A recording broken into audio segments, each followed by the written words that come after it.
청주고등학교 1학년 친구들 안녕하세요. 한국사 선생님입니다.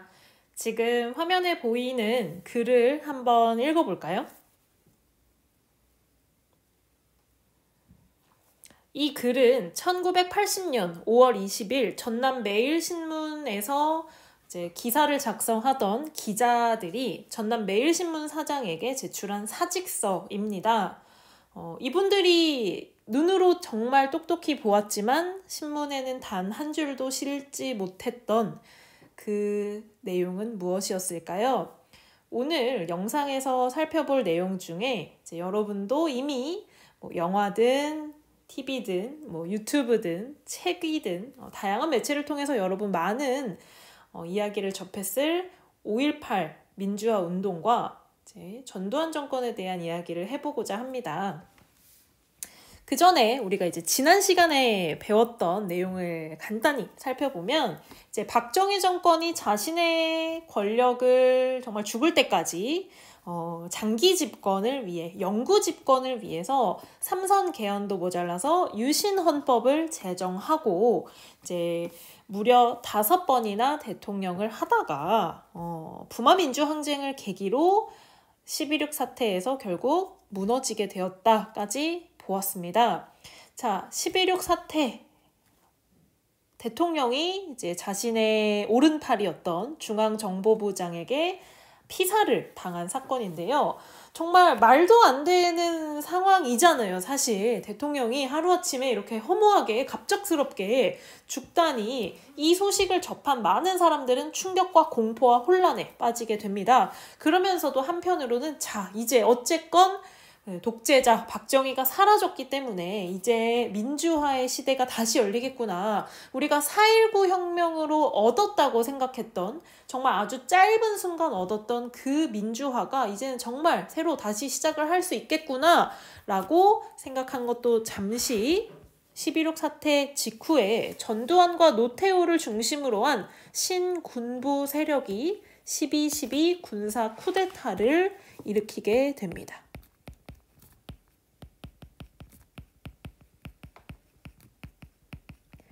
그리고 정권을 장악하게 되고요. 이제 독재 정권 그리고 군사 정권이 끝났다고 생각했던 것도 잠시 결국 전두환과 노태우를 중심으로 한 이 신군부는 유신 체제를 계승하게 됩니다.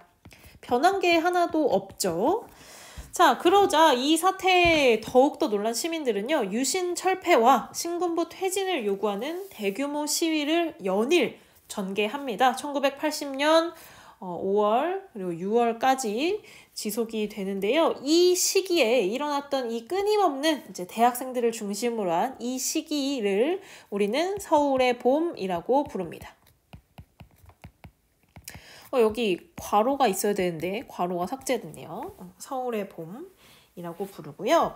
이제 여기 사진을 보시면 이게 서울역 시위 장면인데요. 1980년 5월 15일 서울역 광장에 10만 명의 학생과 시민이 모여서 신군부 물러가라. 이제 민주화의 시대가 올 때가 되었다라고 한 마음 한 목소리로 외치고 있는 장면입니다. 자, 이러한 국민들의 여론에도 불구하고요. 전두환 정권은 비상계엄을 오히려 더욱 확대합니다. 전국적으로 비상계엄을 확대합니다. 그래서 5월 18일 0시를 기하여 제주도를 포함한 전국에 비상계엄령을 내리는데요. 5월 18일 광주에서 이 비상계엄 확대에 대한 이제 저항과 신군부 퇴진을 요구하는 시위가 발생합니다. 바로 전남대학교에서 시작된 이 시위는요. 신군부가 공수부대를 동원해서 시위를 과잉 진압하면서 사건이 정말 예측할 수 없는 방향으로 흘러 들어가게 됩니다. 이 시위가 특별히 과격했냐? 그런 건 아닙니다. 연일 서울에서 일어나던 시위와 별 다를 바가 없었어요. 오히려 이제 평화적으로 민주화를 외치던 대학생들에게 무기를 이용해서, 곤봉을 이용해서 총칼을 들이댄 것은 바로 국민을 지켜야 했던 군인들입니다. 국민을 지켜야 했던 그 존재들이 오히려 국민들을 위협하고 총과 칼로 그들의 이제 목숨을 빼앗기 시작을 하게 되죠. 그리고 계엄군이 시위대에게 발포를 하게 됩니다. 1980년에 일어난 이 사건이 2021년인 오늘날까지도 발포 명령자가 누구인지 정확히 밝혀지지 않았습니다. 그러니까 누가 그 군인들에게 시위대를 향해서 총을 쏘라고 했는지 법정에서 진실이 밝혀지지 않은 것이죠.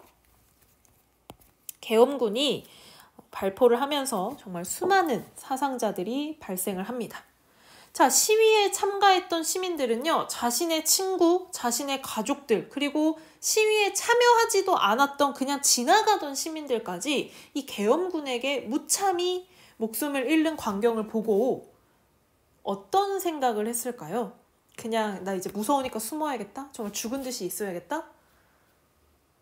내가 가만히 있으면 누가 날 지켜주죠? 군인도 나를 지켜주지 않고 군인이 나를 공격하는 이 상황에서 시민들은 자신의 가족과 친구를 지키기 위해서 자발적으로 시민군을 조직하게 됩니다. 군인들이 무기를 이용해서 우리를 공격하는데 우리는 아무런 대응 없이 맨손으로 그들에게 맞서 싸울 수는 없잖아요. 그래서 이제 시민군을 조직해서 광주 주변에 이제 도시의 경찰서들을 이제 습격해서 그들의 무기고에서 무기를 탈취를 해옵니다. 자, 이렇게 사건이 점점 확대가 되고 이제 시위가 진압되는 것이 아니라 이제 시위가 더욱더 격해지자 이 소식이 알려지면 이제 다른 도시에서도 이 시위에 참가를 할 것이다 라고 생각한 신군부는요, 바로 언론 통제에 들어가게 됩니다. 일단 광주로 들어가는 모든 길목을 차단하고요. 방송국에서는 이 소식을 내보낼 수가 없습니다. 진실을 보았지만 말을 할 수 없었던 기자들의 마음이 느껴지시나요? 사람이 개 끌리듯 끌려가 죽어가는 것을 두 눈으로 똑똑히 보고도 신문에는 단 한 줄도 실지 못했기에 그들은 자신들이 가지고 있던 펜을 놓게 됩니다. 그리고 뉴스에서는 광주에서 일어나고 있는 이 사태에 대해서 똑같은 이야기를 하죠. 북한군의 사주가 있었다. 간첩이 폭동을 일으킨 것이다.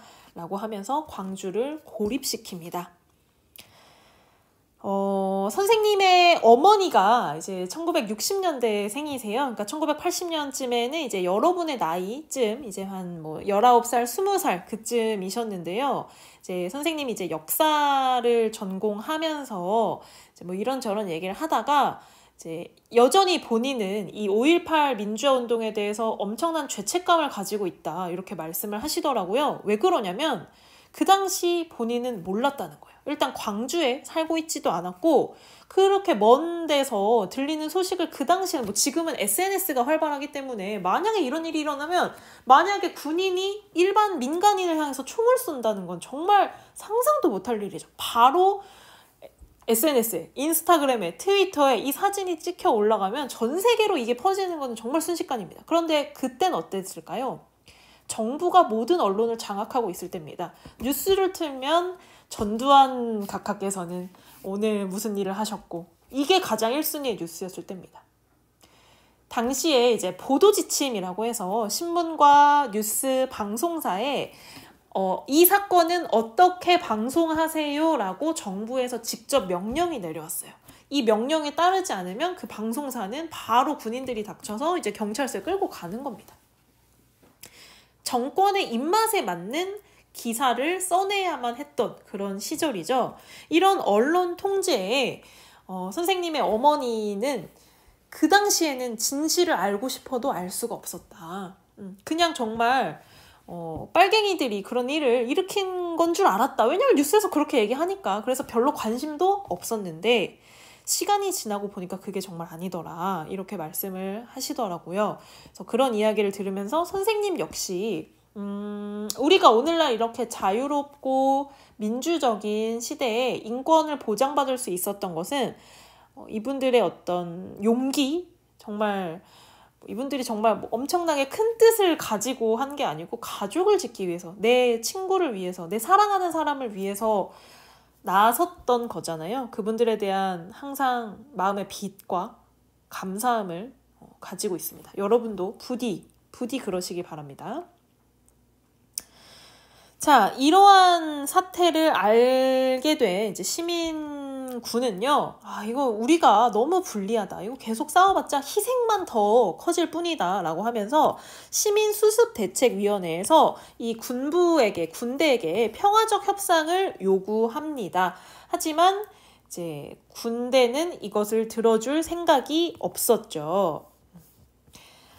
당시 시민수습대책위원회에서는요, 자발적으로 무기도 회수하고, 이제 우리는 무기를 내려놓을 테니까 너희도 무기를 내려놔라. 우리 대화로 풀어보자.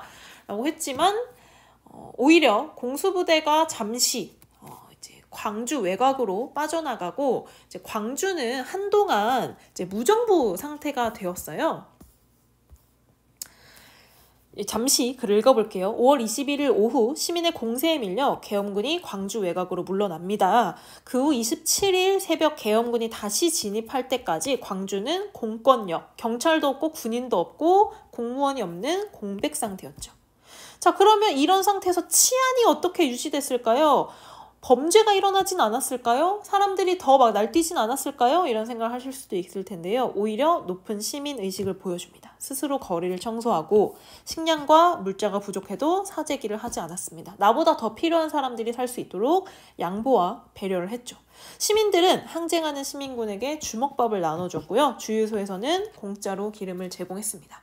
많은 시민들은 이 시위 현장에서 다친, 부상당한 사람들이 치료를 위해 필요한 혈액이 부족하다는 소식을 듣고 병원마다 줄을 서서 헌혈에 동참했다고 합니다. 일부 시민은 무기를 지니고 있었지만 단 한 건의 총기 사고나 강도 사건도 발생하지 않았습니다. 도청각 광장에서는요, 매일 자유로운 토론 대회가 열렸습니다. 우리가 어떻게 이 상황을 타개할 수 있을까요? 우리가 어떻게 하면 더 이상 피해를 보지 않고 평화적으로 협상할 수 있을까요?에 대해서 정말 자유롭고 열린 토론의 자리가 열렸습니다. 하지만 27일 새벽 계엄군이 몰려옵니다. 그 전남도청이 당시에 이제 시민군들의 어떤 중심지였어요. 결국 이제 새벽에 전남도청이 계엄군에게 장악되면서 이 사태는 끝나게 됩니다. 한동안 이 광주 5.18 민주화 운동에 대해서 일부 세력에서는 여전히 북한의 사주를 받은 간첩들이 있었다라고 이야기를 합니다. 그런 주장이 이 당시에도 있었고요. 근데 그 주장이 오늘날까지도 이어져 온다는 것은 이 5.18 민주화 운동에 대한 진실이 여전히 밝혀지지 않았기 때문이기도 하고요. 그러한 진실을 숨기려고 하는 사람들이 여전히 남아있기 때문이라고 생각합니다. 이런 얘기 어떻게 들리실지 모르겠어요. 1980년에 벌어졌던 이 5.18 민주화 운동에 대해서도 여전히 이렇게 논란이 있는 걸 보면 선생님 무슨 생각이 드냐면 우리가 이제 몇 년 전에 겪었던 큰 사고, 세월호 참사의 진실이 아직까지 밝혀지지 않았잖아요. 여전히 논란이 있잖아요. 그게 이렇게 될까봐 정말 걱정됩니다. 그 진실이 40년 후에도 여전히 논란으로 남아있을까봐 정말 우려가 됩니다. 그렇기 때문에 우리가 좀 더 눈을 똑바로 뜨고 정말 진실이 무엇인지 비판적인 입장에서 꼼꼼하게 살펴보아야겠죠. 자, 이 5.18 민주화 운동은요, 당시에는 운동으로 끝났습니다. 정말 무참히 짓밟혔습니다. 하지만 이러한 소식이 하나 둘씩 진실이 널리 알려지기 시작하면서 1980년대 민주화 운동의 토대가 되고요. 결국 우리는 1987년 6월 민주항쟁에서 군사독재를 끝내고 대통령 직선제라는 결과를 우리 손으로 얻어내게 됩니다. 그 뿌리가 광주에서부터 시작이 됐습니다. 선생님이 이제 두 가지 책을 추천해드리고 싶어요. 뭐 영화는 이제 광주 5.18 민주화운동과 관련해서 택시운전사 많이 보셨겠죠. 선생님이 추천해주고 싶은 책은 이제 하나는 소년이 온다입니다. 한강 작가가 쓴 소설책인데요. 광주 5.18 민주화운동 당시 그 현장의 모습과 그리고 그 이후 살아남은 사람들의 이야기를 이제 보여주는 책인데 이 책이 조금 처음에는 어려울 수 있어요. 이게 시점이 누구의 입장에서 소설을 쓰고 있는지를 파악하면 어렵지 않은데 그걸 파악하는 게 조금 시간이 걸릴 수 있어요. 그런데 읽고 나면 정말 선생님은 이 책을 읽고 무슨 생각이 들었냐면 제 자신이 너무 부끄러웠습니다. 그리고 더 선생님이 할 수 있는 일을 이제 역사 교사로서 더 해야겠다 이런 다짐을 했는데요. 그래서 여러분들한테도 꼭 소개를 해드리고 싶고요. 그 다음에 이제 이 광주 5.18 민주화운동의 진실을 기록한 책이 있습니다. 바로 죽음을 넘어 시대의 어둠을 넘어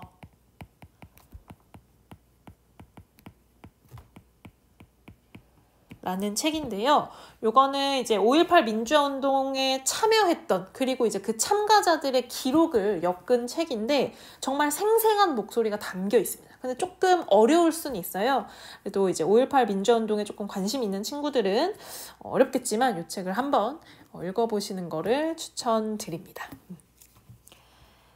이 민주화운동은요, 이제 2011년에 유네스코 세계 기록 유산으로 이제 기록물의 의미와 가치가 인정이 되어서 등재가 되었습니다. 그리고 1997년 전두환과 노태우는요, 당시 이제 광주 시민에 대한 내란 행위라는 누명을 씌워서 이들을 과잉 진압, 폭력적으로 진압했던 이 행동에 대해서 법정에서 이제 재판을 받게 됩니다. 그리고 실형을 살게 되는데요. 실형을 살게 됐지만 이제 나중에 특별 사면을 받게 되죠. 자, 어쨌든 당시 정권을 장악하고 있던 전두환은요, 이제 5.18 민주화운동을 정말 어떻게 보면 잔인하게 그리고 너무나 가볍게 짓밟고 나서 이제 국가보위비상대책위원회라는 조직을 만들어서 실권을 장악합니다. 그리고 삼청교육대를 운영하는데요. 혹시 들어본 친구 있을 수도 있을 것 같아요. 이게 뭐냐면 전두환 정권에서 지금 사회에 쓰레기들이 너무 많다. 청소 좀 해야겠다라고 하면서 이제 길에 있는 불량배들 있잖아요. 이제 불량배들을 싹 이제 모아. 그래가지고 등급을 나눠. A, B, C, D 등급으로 나눠가지고 A급 불량배들은 군사재판을 보내는 거야. 그래서 이제 뭐 징역을 살게 한다든지 이제 감옥에 보내는 거죠. B급과 C급의 그 불량배들은 어떻게 하냐면 순화교육이란 걸 시킵니다. 근데 순화교육을 어디서 하냐면 군대에서 해요.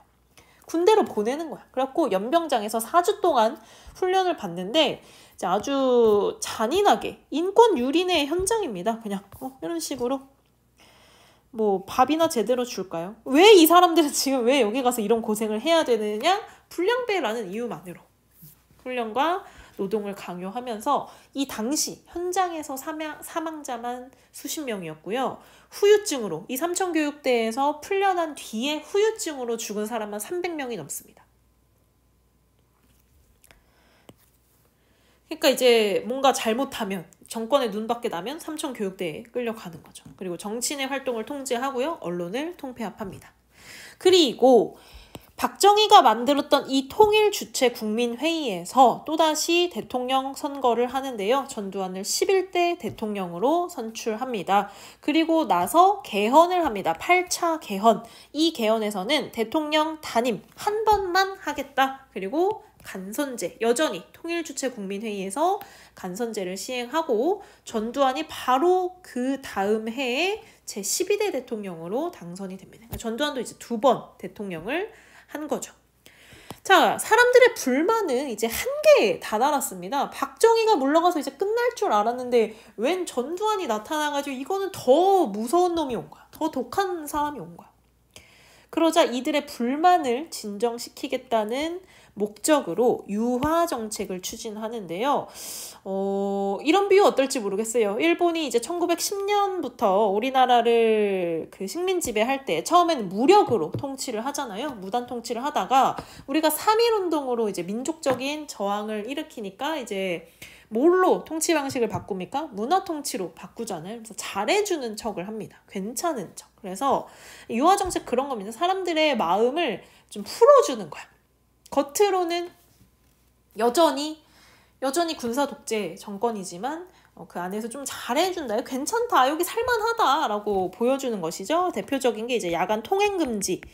당시 이제 박정희 정권 때 통행 금지가 있었어요. 그래서 이제 새벽에는 사람들이 돌아다니지 못하는 거야. 왜? 시위를 준비할 수도 있으니까. 그래서 야간에 어딜 가야 된다 그러면 경찰서에서 발급받은 통행증을 가지고 있지 않으면 이제 체포가 됩니다.